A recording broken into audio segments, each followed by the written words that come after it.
مسواک کی سنت سے ایک سنت کل بتائی تھی کہ مسواک کر لینے سے نماز کا 70 نماز کے برابر ثواب بڑھ جاتا ہے. اگر ہم مسواک بھول گئے تو 70 نماز کا ثواب کم ہو گیا. اور ذرا سی مسواک 8 آنے کی ملتی ہے، اس کو ذرا سے گھمایا ادھر ادھر کر لیا اور 70 نماز کا ثواب بڑھ گیا. اور طریقہ بتایا تھا عبداللہ ابن مسعود کا کہ انگلی اس کو ادھر رکھو، 3 انگلی اوپر اور انگوٹھا نیچے. یہ حضرت عبداللہ ابن مسعود صحابی کا طریقہ علامہ شامی نے جلد نمبر 1 میں لکھا ہے کہ وہ اس طرح سے مسواک کرتے تھے. اور صحابی کا عمل جو ہے وہ نبی کے عمل سے وہ سیکھتا ہے، اپنی عقل لڑا نہیں سکتا. اور پھر وعدہ کیا تھا کہ کل ایک سنت ایسی بتاؤں گا کہ جس پر سرور عالم صلی اللہ علیہ وسلم کی شفاعت واجب ہو جائے گی. اور میاں جس کو حضور کی شفاعت مل جائے اور تو وہ کیا وہ بھی جائے گا جہنم؟ نبی جس کی شفاعت کریں گے. جب علماء کو شفاعت کا حق حاصل ہوگا، تفسیر کبیر میں امام فخر الدین رازی رحمۃ اللہ علیہ نے لکھا ہے کہ علماء کو جنت میں داخل نہیں ہونے دیا جائے گا، دروازے پر روک لیا جائے گا. جنت کے دروازوں پر ان کو روک لیا جائے گا اور اللہ کی طرف سے ارشاد ہوگا کہ تم اپنے جن جن دوستوں کو چاہو ان کی سفارش کر کے ان کو بھی لے جاؤ. تو حق شفاعت علماء کو ملے گا، مگر درجہ ثانی بھی ہوگا. سب سے پہلے سرور عالم صلی اللہ علیہ وسلم کو شفاعت کبریٰ، شفاعت عظمیٰ ملے گا. سمجھے؟ تو اس آج جو سنت عرض کر رہا ہوں اس پر حضور صلی اللہ علیہ وسلم کی شفاعت واجب ہو جاتی ہے. روایت بھی بخاری شریف کی ہے، حدیث کا حوالہ بھی دے دیا. وہ کیا ہے سنت؟ اب کتنا شوق پیدا ہوا. وہ سنت یہ ہے کہ جب اذان ہو تو اذان کا جواب دینا جو ہے یہ مستحب ہے. قدموں سے جواب دینا تو واجب ہے، یعنی فوراً تیاری کرنا نماز کی، لیکن جواب دینا مستحب ہے. اور حی علی الصلاح کے جواب میں لا حول ولا قوت الا باللہ پڑھے. اللہ اکبر کہنے میں وہی پڑھے جتنا مؤذن کہتا ہے. اشہد ان لا الہ الا اللہ پر بھی وہی کہے. حی علی الصلاح پر لا حول ولا قوت الا باللہ پڑھے. چاروں اس پر حی علی الصلاح، حی علی الصلاح. آخر میں جب اذان کی کلمات ختم ہو جائیں تو درود شریف پڑھنے کا حکم ہے.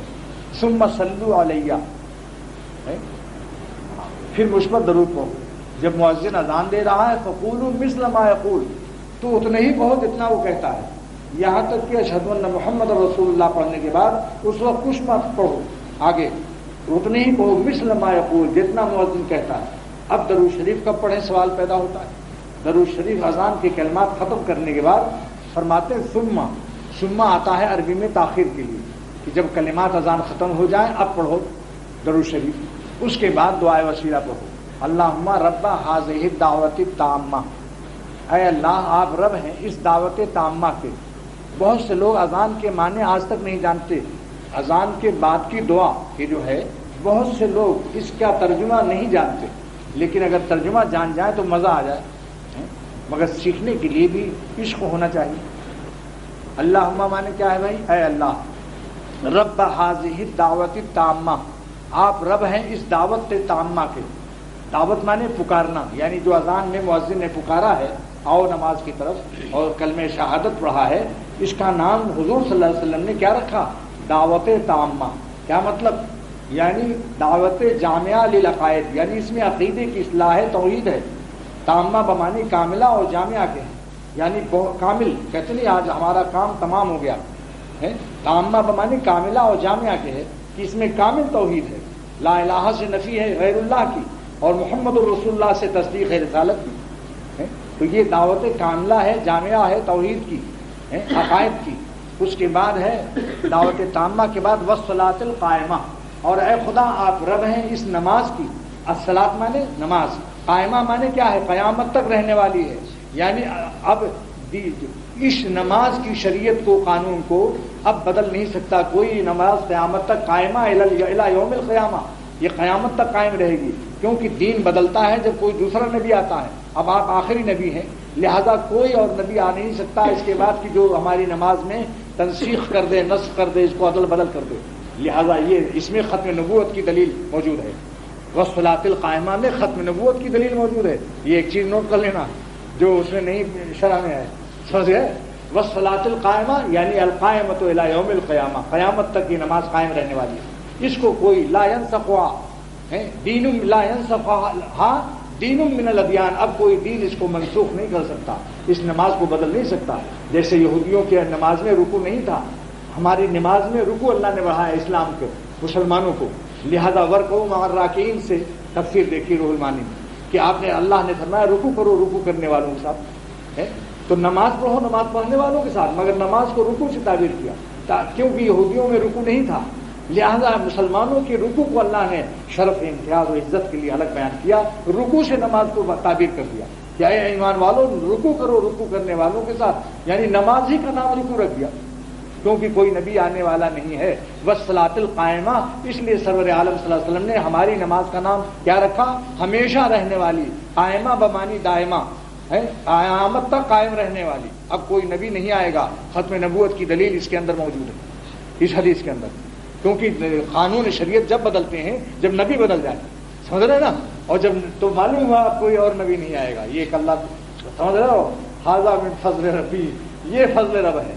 ھذا من فضل ربی یہ ہے، یہ نہیں کہ رشوت کے پیسے سے بلڈنگ بنائی اور لکھ دیا ھذا من فضل ربی. یہ حرام مال سے مکان بنا کر اس کا نام فضل ربی رکھا ہوا ہے. لا حول ولا قوت الا باللہ. سمجھ گئے بھائی؟ ہاں. تو والصلاۃ القائمہ ہو گیا. آگے دیکھیے آت محمد الوسیلہ، اور ہمارے حضور صلی اللہ علیہ وسلم کو وسیلہ عطا فرمائیے. وسیلہ کے کیا معنی ہیں؟ بعض لوگ وابتغوا الیہ الوسیلہ سے تلاش کرو وسیلہ کو، پیر و مرشد تلاش کرنے کا اس سے اشارہ نکالتے ہیں. حالانکہ علامہ آلوسی فرماتے ہیں ھذا بعید عن الحق بمراحل، یعنی اس کو حق سے کوئی نسبت نہیں ہے. حکیم علمت فرماتے ہیں جو شخص اس آیت سے مرشد کو ثابت کرتا ہے گمراہ اور جاہل ہے، دوسری حدیثوں سے ثابت ہو جائے گا اللہ والوں سے تعلق. مگر وسیلہ کے معنی اعمال صالحہ ہیں. یہاں تمام حدیثوں کی شرح دیکھ لو، وابتغوا الیہ الوسیلہ یعنی اللہ کی طرف اعمال صالحہ سے قرب حاصل کرو. اس جو رسول اللہ صلی اللہ علیہ وسلم نے تفسیر بیان کی اس کے بندے کو حق نہیں کہ اس سے کوئی وسیلہ تلاش کرو. میاں بغیر وسیلہ کے کمشنر سے نہیں مل سکتے. ہاں بزرگوں سے دعا کرانے میں مذائقہ نہیں. تو آت محمد الوسیلہ کے معنی کیا ہے؟ المرتبۃ العالیہ فی الجنہ. وسیلہ کے کیا معنی ہیں؟ اے میرے اللہ میرے نبی کو عطا فرمائیے کیا؟ المرتبۃ العالیہ فی الجنہ، مرتبہ عالیہ جنت میں نصیب فرمائیے. تو وسیلہ کے معنی یہ ہو گیا. دعوت تامہ سے کیا مراد ہوا؟ دعوت جامعہ. علامہ خلیل احمد سہارنپوری، حضرت مولانا خلیل احمد سہارنپوری رحمۃ اللہ علیہ، جو مولانا الیاس صاحب رحمۃ اللہ علیہ بانی تبلیغی جماعت کے پیر تھے، انہوں نے ابو داؤد کی شرح میں لکھا ہے بذل المجہود میں کہ دعوت تامہ جو اذان کی بات کی دعا میں ہے، اس سے مراد دعوت جامعہ ہے، یعنی ایسی جامع ہے عقائد کو جامع ہے. تامہ اے جامع للعقائد. اور والصلاۃ القائمہ یعنی الی یوم القیامہ یہ نماز قائم رہے گی. لا ینسخھا دین من الادیان، اس کو کوئی دین نہیں بدلے گا کیونکہ اب نبی بدلنے والا نہیں. دین جب بدلتا ہے جب نبی بدلتا ہے، اور آپ ختم نبوت کی اس کے اندر دلیل ہے والصلاۃ القائمہ. اس کے بعد آت محمد الوسیلہ، وسیلہ سے مراد لکھا ہے مولانا خلیل احمد سہارنپوری رحمۃ اللہ علیہ نے بذل المجہود میں ابو داؤد کی شرح میں المرتبۃ العالیہ فی الجنہ، یعنی اللہ میرے نبی کو عالی مرتبہ جنت میں عطا فرما ہے کہ التی مخصوص لہو، جو مرتبہ عالیہ خاص ہو حضور کے لیے اور کسی کو نہ ملے. وہ یہ دعا حضور صلی اللہ علیہ وسلم سکھا رہے ہیں. المرتبۃ العالیہ فی الجنہ ہے کیا مطلب؟ التی مخصوص لہو، جو حضور کے لیے خاص ہے. اس کے بعد والفضیلہ، یعنی فضیلہ سے کیا مراد ہے؟ وسیلہ کا ترجمہ سمجھ لیا آپ نے، جنت میں اعلیٰ مقام. اور فضیلہ کے کیا معنی ہیں؟ المرتبۃ الزائدہ، المرتبۃ الزائدۃ علی سائر المخلوقین، تمام مخلوقات میں ہمارے نبی کے مرتبے کو سب سے اونچا کر دیجیے. یہ ہے فضیلت کا ترجمہ. کہتے ہیں بھائی فضیلت لے گیا، کہتے فلاں جی فلاں سے فضیلت لے گیا. تو فضیلت کے معنی کیا ہے؟ المرتبۃ الزائدۃ علی سائر المخلوقین، یعنی جتنے مخلوقین ہیں وہ سب پر گیا اللہ کے ہمارے نبی کو اللہ سب پر فضیلت سب سے آگے بڑھا دیجیے ہمارے حضور صلی اللہ علیہ وسلم کے مرتبے کو. المرتبۃ الزائدۃ علی سائر المخلوقات. وبعثہ مقاما محمودا. وبعث یہاں بعثت کی معنی ترجمہ نہیں صحیح ہوگا. جملہ محدثین نے لکھا اوصل ہو، یعنی ہمارے نبی کو مقام محمود تک پہنچا دیجیے. اوصل ہو الی مقام محمود. اور مقام محمود کیا ہے بھائی؟ مقام شفاعت کبریٰ اور شفاعت عظمیٰ، جس کا اللہ تعالیٰ نے وعدہ فرمایا ان یبعثک ربک مقاما محمودا. قرآن میں ہے اللہ تعالیٰ فرماتے ہیں ان قریب اے نبی آپ کو اللہ تعالیٰ مقام محمود نصیب فرمائے گا.